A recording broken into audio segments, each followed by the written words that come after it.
kembali lagi di segmen Bencana Jangan Panik. bersama aku Eri Dan aku Rizky. untuk sama-sama kenal bencana Bencana di sekitar kita. Kali ini kita akan kenalan dengan Bencana kebakaran hutan. yuk cek it out. Erin, katanya ada mitos nih, kebakaran hutan cuma terjadi di musim kemarau. Terus katanya kebakaran hutan cuma merusak pohon dan tidak berdampak kepada manusia. Bentar Ki, kamu tuh dapat informasi dari mana sih? Sini aku jelasin dulu apa itu kebakaran hutan. Tahu nggak sih apa itu kebakaran hutan? Menurut Peraturan Menteri Lingkungan Hidup dan Kehutanan Nomor peringkat 10 Men LHK Setjen KUM 1 4 2018 tentang tata cara pengendalian kebakaran hutan pasal 1 ayat 1 berbunyi, kebakaran hutan adalah suatu kejadian di mana terjadi pembakaran hutan baik secara alami maupun akibat perbuatan manusia yang menimbulkan kerusakan hutan dan atau menurunkan fungsi hutan. Sebentarin, kemarin aku baru aja nih lihat ada video kebakaran hutan. Yang mana Ki? Ini coba lihat videonya.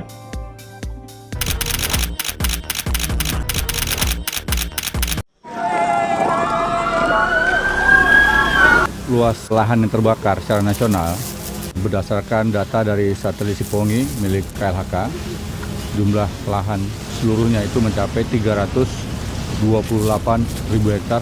Untuk Jambi, lahan yang terbakar total mencapai 11.000 hektar.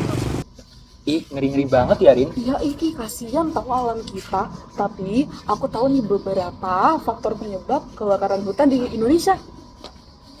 Nih, 3 faktor utamanya, yaitu kondisi bahan bakar, cuaca, dan sosial budaya masyarakat.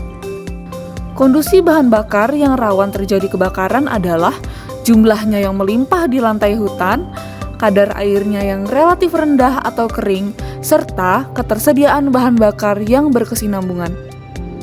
Terus, faktor iklim berupa suhu, kelembapan, angin, dan curah hujan turut menentukan kerawanan kebakaran. Suhu yang tinggi akibat penyinaran matahari langsung menyebabkan bahan bakar mengering dan mudah terbakar. Kalau dari faktor sosial budaya masyarakat biasanya menggunakan api untuk persiapan lahan. Masyarakat memakai api karena murah, cepat, dan efektif untuk membuka lahan pertanian atau perkebunan. Kemudian muncul kekecewaan masyarakat terhadap pengelolaan hutan.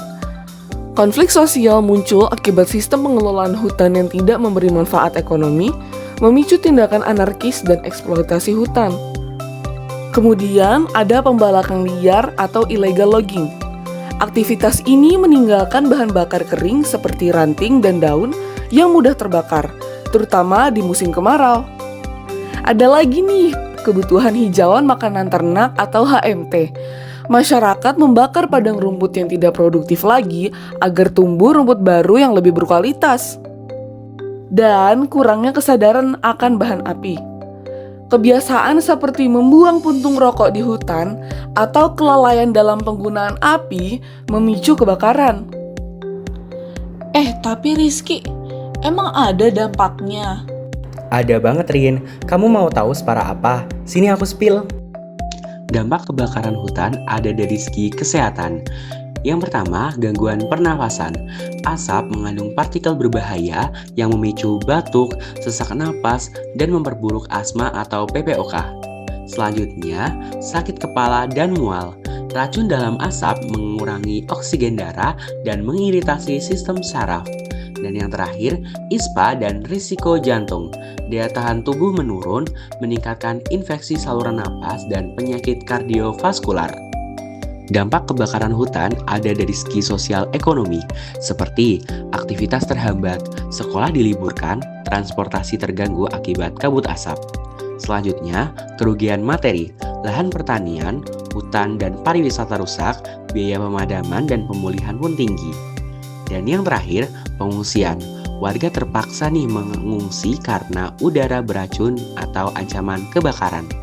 Dampak kebakaran hutan ada dari segi lingkungan, seperti kepunahan spesies satwa dan tumbuhan langka mati, habitat pun hancur. Selanjutnya, perubahan iklim, emisi CO2 dan CH4 meningkat, memperparah pemanasan global. Dan yang terakhir, kerusakan tanah dan air, erosi tanah terjadi, sungai tercemar abu, dan kualitas udara pun menjadi buruk. Tapi Ki, itu parah banget sih. Aku yakin masih banyak dampak negatif lainnya. Tapi Harin, lebih parah lagi kalau kita nggak tahu cara cegahnya nih. Iya sih Ki, bener banget. Tapi masalahnya tuh, kita kan pelajar, kita tuh mahasiswa. Gimana mau mencegah? Apalagi kebakaran hutan, susah lah. Nggak Rin, gini nih aku jelasin.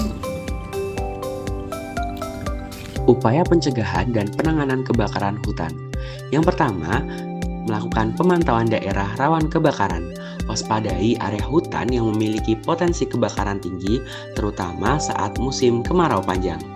Yang kedua, hindari pembakaran lahan. Gunakan metode lain selain pembakaran saat membuka lahan baru untuk pertanian atau perkebunan. Yang ketiga, disiplin dalam membuang rokok. Jangan membuang puntung rokok sembarangan saat berada di kawasan hutan. Yang keempat, penanganan api unggun yang bertanggung jawab. Pastikan api unggun benar-benar padam ya sebelum meninggalkan lokasi berkemah di hutan. Yang kelima, pengawasan rutin kawasan hutan. Lakukan patroli berkala untuk memantau kondisi hutan secara menyeluruh. Yang keenam, pemantauan melalui teknologi. Manfaatkan pemotretan citra satelit secara berkala, khususnya di zona rawan kebakaran. Yang ketujuh, kesiapan alat pemadam. Siapkan kendaraan pemadam kebakaran saat kondisi siaga di lokasi strategis. Yang kedelapan, penanganan awal kebakaran. Untuk kebakaran kecil, segera lakukan pemadaman langsung di lokasi yang terbakar. Dan yang terakhir, penanganan kebakaran besar. Hadapi kebakaran skala besar dengan operasi udara menggunakan helikopter, waterbombing, dan teknik hujan buatan. Wow, sedahsyat itu ya bencana kebakaran hutan. Tapi intinya kita harus tahu pengertian, faktor penyebab, dampak, dan upaya untuk mencegah kebakaran hutan ini. Iya bener banget Erin, jadi kesimpulannya kebakaran hutan merupakan bencana yang disebabkan oleh 3 faktor utama, yaitu kondisi bahan bakar, cuaca, dan sosial budaya masyarakat. Bencana ini menimbulkan berbagai dampak di berbagai aspek seperti kesehatan, lingkungan, dan ekonomi. Oleh karena itu, diperlukan pengetahuan dan upaya mitigasi bencana kebakaran hutan yang terstruktur untuk mengurangi dampak dan risiko terjadinya kebakaran hutan pada masa yang akan datang.